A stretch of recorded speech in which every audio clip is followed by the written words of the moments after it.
La ley prevé la obligación y los derechos en cuanto a los trabajadores, ¿no? Si bien el trabajador tiene el derecho a exigir este equipo de protección personal en resguardo de su salud o de su vida, en este caso cuando hablamos de construcción en altura, entonces también se genera la obligación del trabajador de cumplir con este tipo de usos de equipos de protección.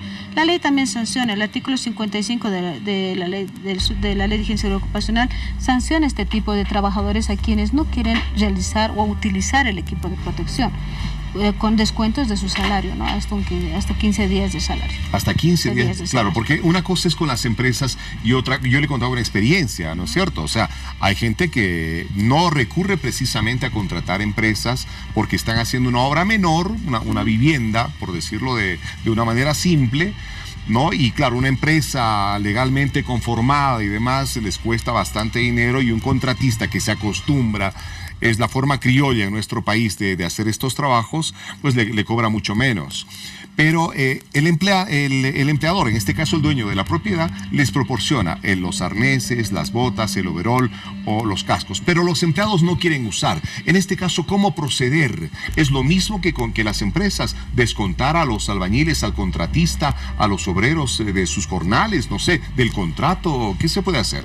En realidad, el artículo 55 de la Ley de Vigencia Ocupacional nos permite ese tipo de sanción, ¿ya? Les voy a dar lectura. Las infracciones en que incurran los trabajadores, porque también se genera como una infracción el hecho de no cumplir con el uso de los equipos de protección personal, se sancionará con multas pecuniarias cuyo monto será equivalente a 1 o 15 días de salario que perciban según la gravedad de la falta o el perjuicio. ¿Qué quiere decir? Tenemos también derechos y obligaciones para ambas partes. En caso de que tengamos a un propietario de un inmueble utilizar los servicios de un contratista por medio, y cuando generamos algún tipo de accidente en ese tipo de construcción, también el artículo 81 establece que la responsabilidad del contratista que por cuenta ajena toma a su cargo la ejecución de un trabajo de explotación o de una industria, en realidad no excluye la responsabilidad subsidiaria que tiene el patrón. Es decir, por eso le decía, el propietario del inmueble no genera o no sale de la responsabilidad cuando no exige el cumplimiento de la norma, en este caso cuando hablamos de construcción y los riesgos que pueden generar la actividad, ¿no? Bien, o sea que si hay una pregunta bonita para cerrar esta parte antes de ir a los cuadros.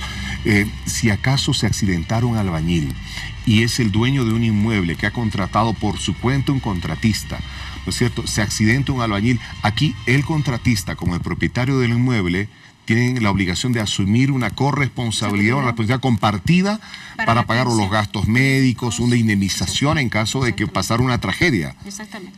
Más allá de lo que diga cualquier contrato que se firme. Eso dice la ley. Eso dice la ley. Tiene la responsabilidad y la obligación de generar este tipo de atención.